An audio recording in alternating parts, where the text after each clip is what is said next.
These are four of my favorite underhyped, underrated books, so let's see if I can get you to want to read them.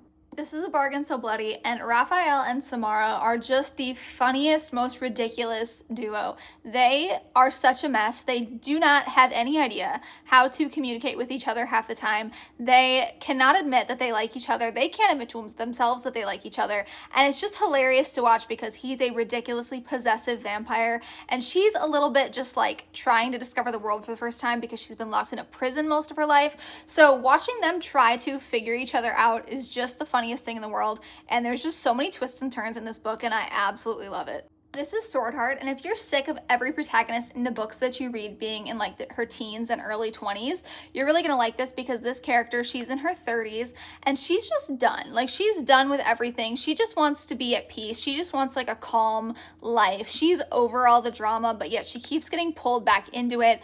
She ends up pulling a sword that has a man inside, kind of like a genie, and he's a warrior and he's there to protect her.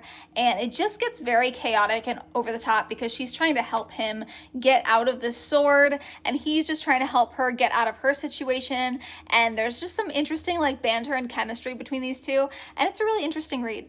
This is Obsidian, and what I love so much about it is that our protagonist is the most ruthless fighter style mortal living in a magical world where she needs to protect herself, and she's dragged into the Fae realm to compete in trials on behalf of this Fae who captures her.